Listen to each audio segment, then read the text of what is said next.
I really like the idea of like a musician having a mental breakdown while playing Y'all Ready for This, where it just stays on the one thing, like it never fluctuates. Yeah, it's just sure. Well, you know what kind of DJ that would be? It's the DJ at a roller rink. Why? Because they fucking that's love what they do. playing to Unlimited, dude. They played that song. I remember Oh, that. is that true? all the Okay. time. It's Oh, like that- that and maybe, I don't know, Cotton Eye Joe by Rednecks. Okay, this is our cold open. We're talking about roller rinks, boys. Roller rink talk. If I was a roller rink DJ, I would just play Prokofiev's Peter and the Wolf. Yeah, I think that creates a loop? nice atmosphere just for everyone. just to like fuck with the kids. yeah. Just like, Bum, bum, ba-dum, bum, bum, ba-dum, bum, ba-da, I da-da. really want the guy from the Boys Are Back in Town story on Twitter to like Tim actually, Faust. my friend Tim That's Faust. someone Josh knows Oh, is that personally. really? Yeah, That's no. somebody Do you know you want to personally? get him on the show? We Yeah, can I get would him love on the that. show. I would love Yeah. that. But I think it would be so funny if the guy from that story who said, "You better not fucking dare play The Boys Are Back in Town again," if in fact that guy went to a roller rink, Yes. and they started playing The Boys Are Back in Town. Okay, so the minute he walked is in. this a universal roller rink experience, or was this just a Gallup, New Mexico thing? Okay. I am asking now. us? Yeah, Yeah. Let's hear it. Okay. So our roller rink in Gallup, which may still be open today, I'm not certain, Okay. was in a weird, it's kind of in the middle of town, but nothing is there in the middle of town. It's just like ditches. Okay, But it's It's very hard to get to the roller rink. You have to jump I was over gonna all say, these it's super ditches. hard to skate in I'm those not ditches. joking. It is hard to get to the I roller believe rink. you. And when you drive past it, it doesn't look like a functional building. It's like Sure. paint is peeling. It's Yeah, yeah, broken down. It looks like an abandoned shack. Yeah. When you go inside, the vibes are immaculate. Totally 90s. You Yeah, got yeah, yeah. galaxies on the floor. You Oh, got yeah. Oh, yeah, you yeah. got the arcade games, You got that Street Fighter. smell. Yeah. Oh, the You got know the the one. skates, you got the You've floor, got the you got glow the sticks. DJ, you got the all that stuff. But outside, it's like maybe a Wolfman lives Oh yeah, here. no, that's that. I feel like that is the quintessential skating center experience. Okay, okay. I mean, because in Grand Rapids there were really two skating centers that would be used for skating parties. Do they call them skating centers out there? That sounds like a government front. I mean, it kind of those buildings kind of look like a government front too, right? okay, But Wouldn't it be really funny if at the heart of every single conspiracy there was just a roller rink? yeah. just like Area 51 is just littered with roller rinks. Like it's just a bunch of space aliens. Like, like- yeah, I love this. I love Cotton Eye Joe. Where did you come from? Where did you go? This is the unfortunate thing for the audience is because we are making very fun arm movements as aliens who are skating. Yeah, well, paint that in a picture in your head. It's just three adult men making alien arm movements. So many possible worlds, but we got this one. So many possible worlds, but we got this one.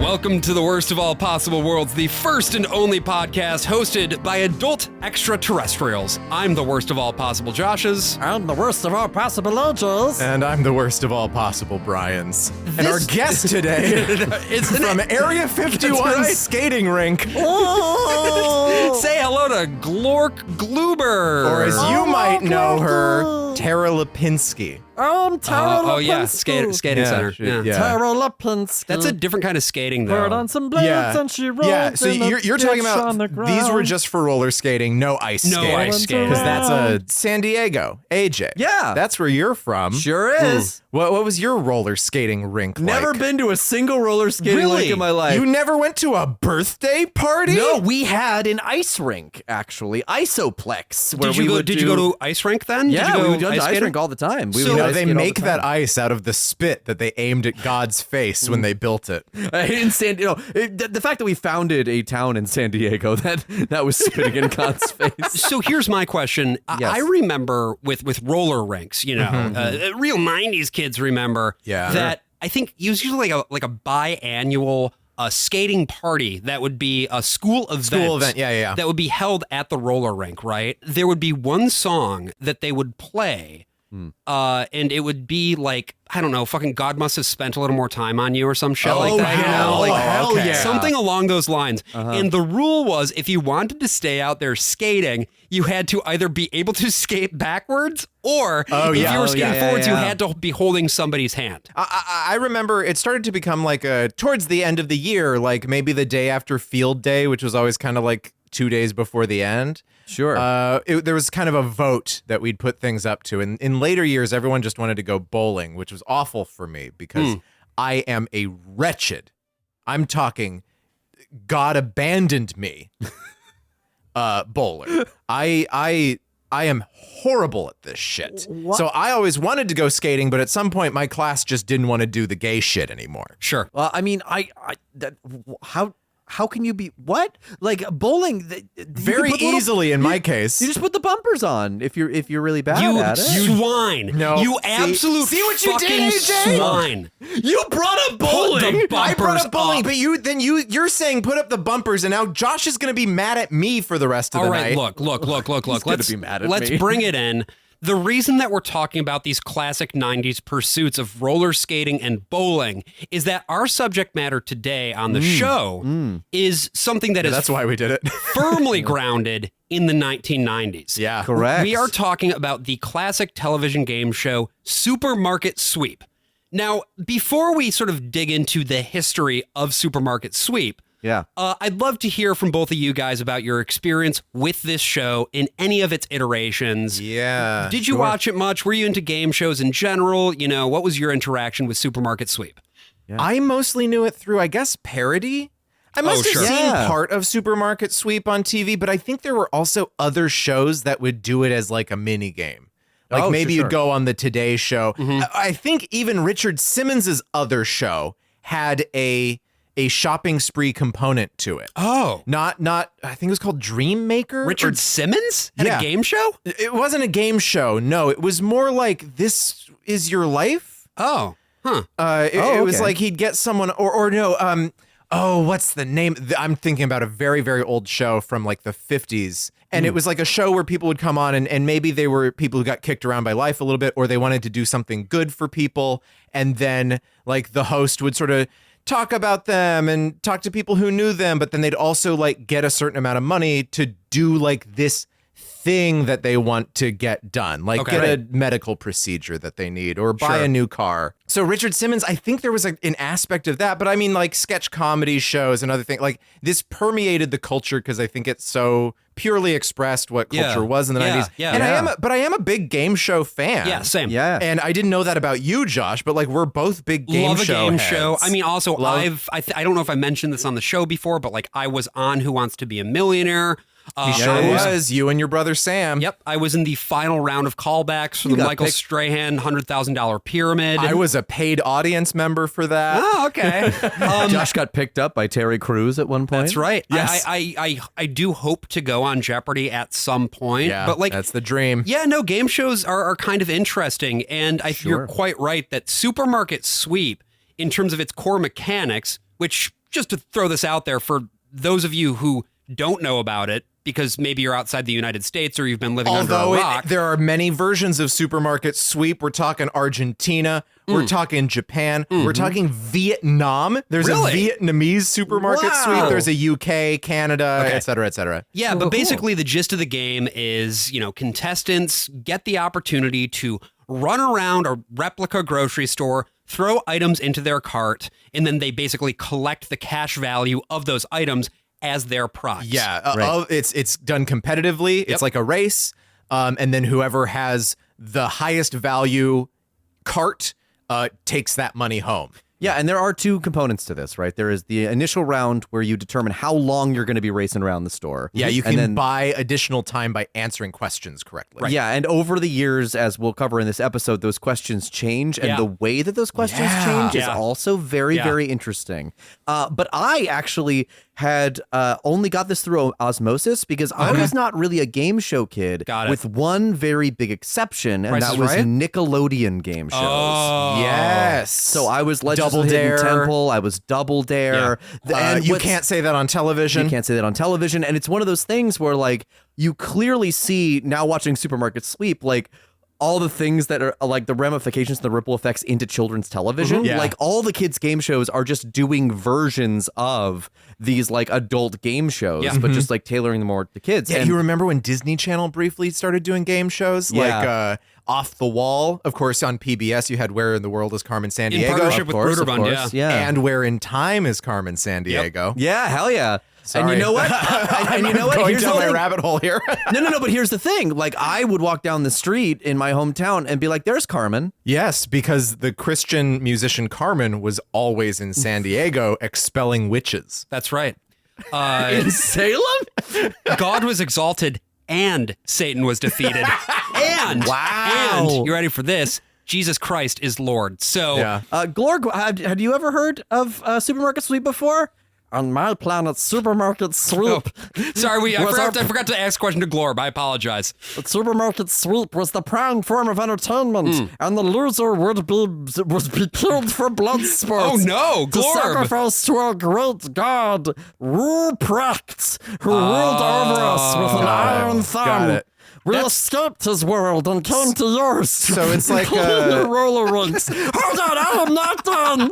I have a very long account. No, keep going, Glorb. Glorb, we'll get back to It's you, all right. okay? Yeah, no, I'm so sorry, that's guys. okay. I That's know okay. I vouched for Yeah. him. So it's like a Japanese game show. How dare you?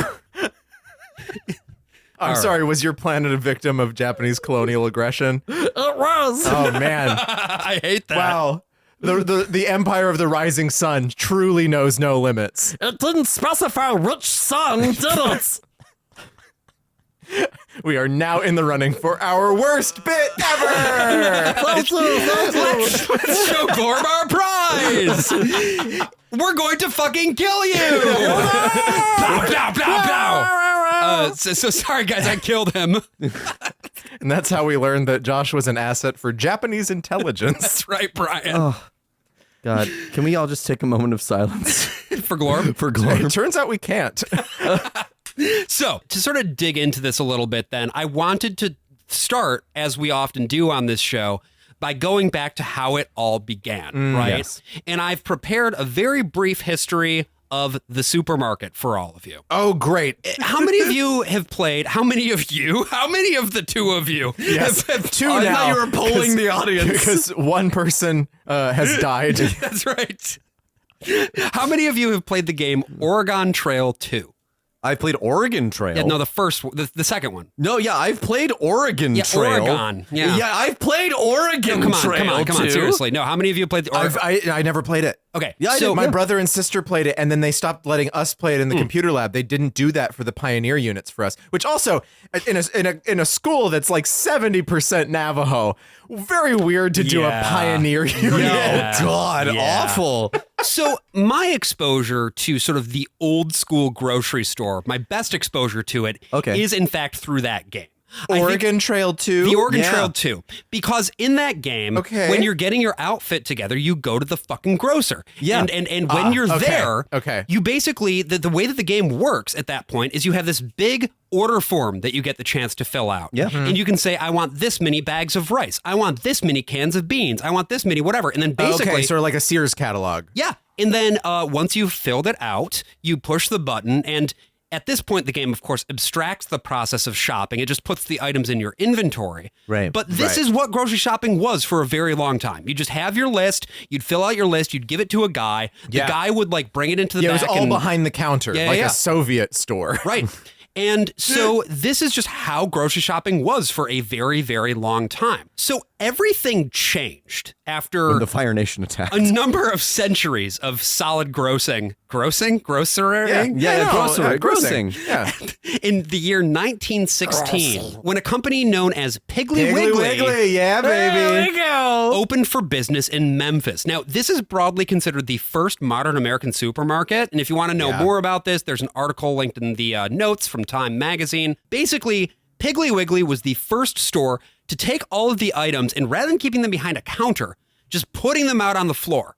and make it on the floor of the store. Like you had to pick them up. No, That's how shoplifting was born. yes. Like, and that's the thing, right? Like they ultimately found that even though some people could simply take these items off the shelves and walk right out the fucking door, the profits that you would get, the revenue that you would get from just being able to have people be subjected to like impulse buys, right? Yeah, right. Oh, there's something, here's a stick of Let me gum. grab it. Here's an end cap with something cool on it. You still put your employee by the door, and Right. then the employee doesn't have to spend all this time looking for everything and grabbing everything and bagging it all up. They just have to hit the little buttons on the cash register. Right. And then bag it too. And so this was the first supermarket. And this was a brand new concept that has now been with us for over a century. Yeah, I was going to say, supermarkets now I feel like are even a totally different thing from the supermarket of the Piggly Wiggly years, because like stuff like Meijer comes up, Right. and stuff like the Waltons making Walmart, where it's groceries and it's all non-perishable goods in addition to that. And Right.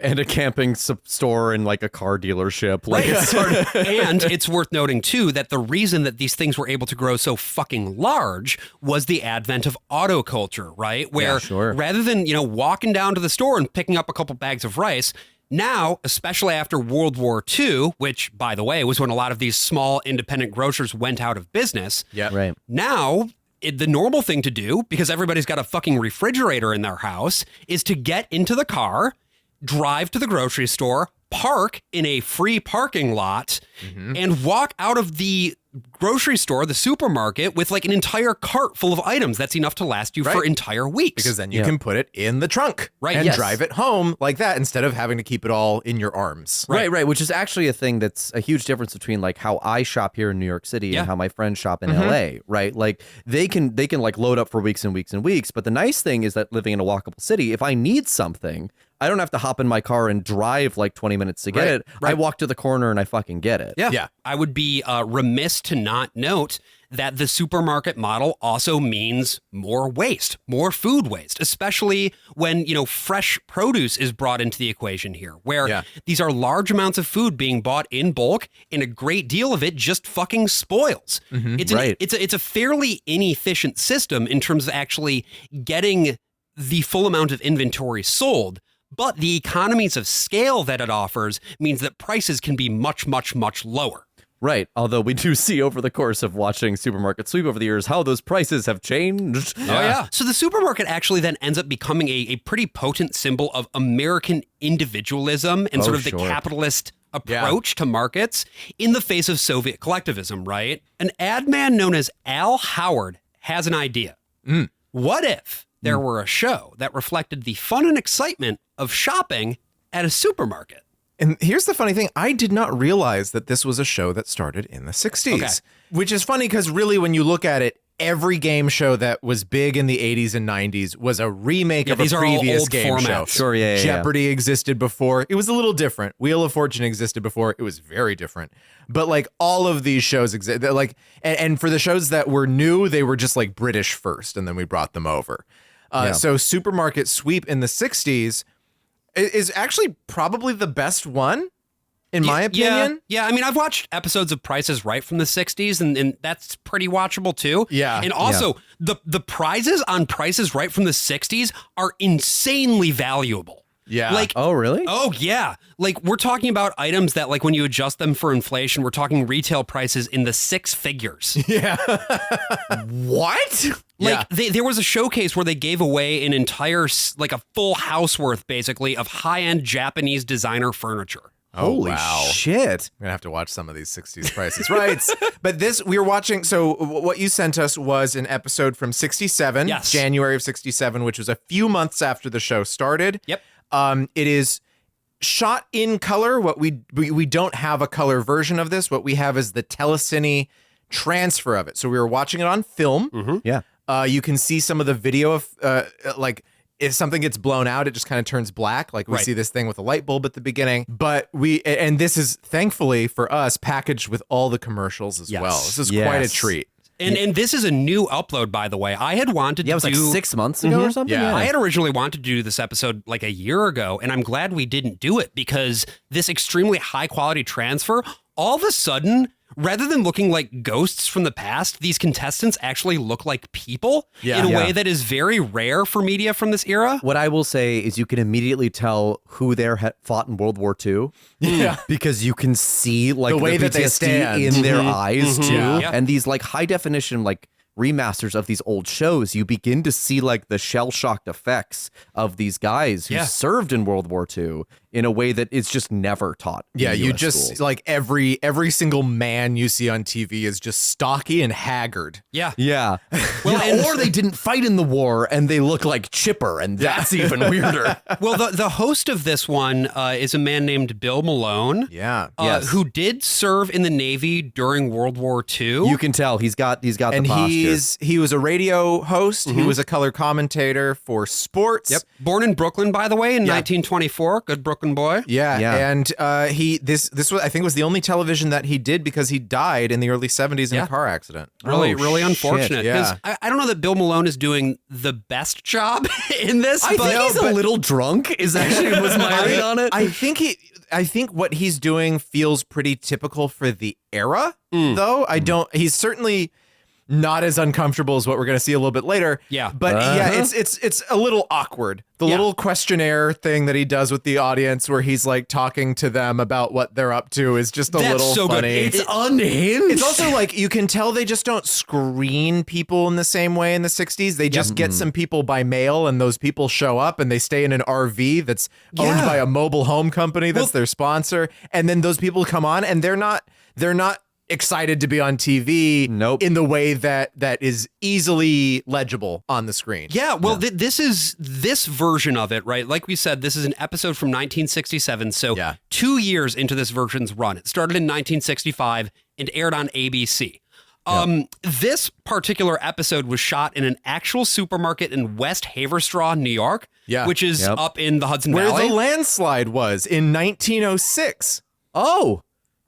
Okay. That no one remembers because, of course, San Francisco had its earthquake. But it was a big disaster. Okay. But shit. And this village at this time would have had a population like just under 5,000 or so it's people. tiny. Very small. But the supermarket is big. the show. So this show floats. They do it in different locations, actual supermarkets, and you have to think about color television. They're bringing in these huge fucking cameras. Right. They're bringing in stalls for an audience to sit on because it is actually live. Yeah. Yeah. There are no wireless microphones at this point either, right? You can see the host has this lavalier on a necklace that's hanging just right by his tie, and that wire's going all the way down through his pant leg and out the back. Yeah, you can actually see the wires, like the electrical wires from the cameras, just like in shots because there's just no room. And they have to get lights in there. You know, they have to get an antenna to be able to broadcast it back to the studio. This is crazy infrastructure wild. to do for this tiny town. And that's why it's all of these episodes are in the New York area. They're all kind of orbiting NYC. But like this is a major production because it is for a national network. It's for the American Broadcasting Corporation, right? One of the big three. And ABC.